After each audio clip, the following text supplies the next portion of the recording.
Hi hello అండి, అందరికీ నమస్కారం అండి. ఫ్రెండ్స్, మనకి ఇప్పుడిప్పుడే మరొక ముఖ్యమైన అప్డేట్ అయితే వచ్చిందండి. అది కూడా మార్చి 1 నుంచి అమలు కానున్న కొత్త రూల్స్ ఇవే అంటూ ఇప్పుడే మనకు ఒక లేటెస్ట్ అప్డేట్ అయితే వచ్చిందండి. అయితే మార్చిలో ఏ కొత్త రూల్స్ వస్తాయి ఏంటి అనేది మనం పూర్తిగా తెలుసుకుందామండి. వీడియో ఎక్కడ స్కిప్ చేయకుండా చూడండి ఫ్రెండ్స్, అప్పుడే మనకు పూర్తి సమాచారం అయితే తెలుస్తుంది.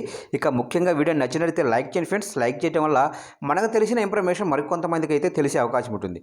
ఇక వివరాల్లోకి తెలిపోదాం. ఇక్కడైతే చూడండి ఫ్రెండ్స్, మరో 2 రోజుల్లో కొత్త నెలలోకి ప్రవేశిస్తున్నాము. సాధారణంగా కొత్త నెల ప్రారంభంలో నిబంధనల్లో కొన్ని మార్పులు సహజం. అలాగే మార్చి 1 నుంచి కొత్త రూల్స్ అమల్లోకి రానున్నాయి. ఇక మార్చితో ఆర్థిక ఏడాది ముగుస్తున్న నేపథ్యంలో చాలా ముఖ్యమైనదిగా ఆర్థిక నిపుణులు భావిస్తుంటారు. ఈ క్రమంలో నిబంధనలపై సామాన్యులు అవగాహన కలిగి ఉండాలని సూచిస్తుంటారు. ఇక మార్చిలో డొమెస్టిక్ గ్యాస్ సిలిండర్ ధరలు, అలాగనే క్రెడిట్ కార్డ్స్, జిఎస్టీ వంటి వాటికి సంబంధించిన కొత్త రూల్స్ అమల్లోకి రాబోతున్నాయి. మరి ఆ రూల్స్ ఏంటో ఇక్కడ మనం తెలుసుకుందామండి. ముందుగా చూసుకున్నట్లయితే ఆయిల్ మార్కెటింగ్ సంస్థలో ప్రతి నెల కూడా 1వ తేదీన ఎల్పిజి గ్యాస్ సిలిండర్ ధరలు సమీక్షిస్తాయి. ఇక ఆయిల్ మార్కెటింగ్ సంస్థలో ప్రతి నెల కూడా 1వ తేదీన ఎల్పిజి గ్యాస్ సిలిండర్ ధరలు సమీక్షిస్తాయి. కొన్నిసార్లు నెల 2 అర్ధభాగంలోనూ మారుస్తాయి.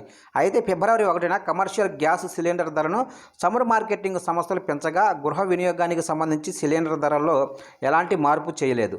ఈ క్రమంలో ఈసారి డొమెస్టిక్ గ్యాస్ సిలిండర్ ధరలు పెంచే అవకాశం ఉందని మార్కెట్ విశ్లేషకులు భావిస్తున్నారు. అలా చేస్తే సామాన్యులపై భారమనే చెప్పాలి.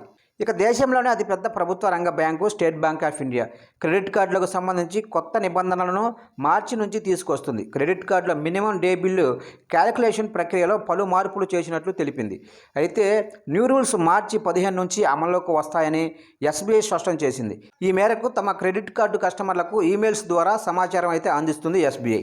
ఇక రిజర్వ్ బ్యాంక్ ఆఫ్ ఇండియా ఇటీవల పేటీఎం పేమెంట్స్ బ్యాంకుపై ఆంక్షలు విధించిన సంగతి తెలిసింది. ఇవి మార్చి 15 తర్వాతే అమల్లోకి వస్తాయి. పేటీఎం పేమెంట్స్ బ్యాంకు ఇక బ్యాంకింగ్ సేవలు నిర్వహించకూడదని, కొత్త కస్టమర్లను చేర్చుకోవటం, డిపాజిట్ల సేకరణ, వ్యాలెట్ లోడింగ్ వంటి కార్యకలాపాలను నిర్వహించొద్దని ఆర్బీఐ జనవరి 31న ఆదేశించింది.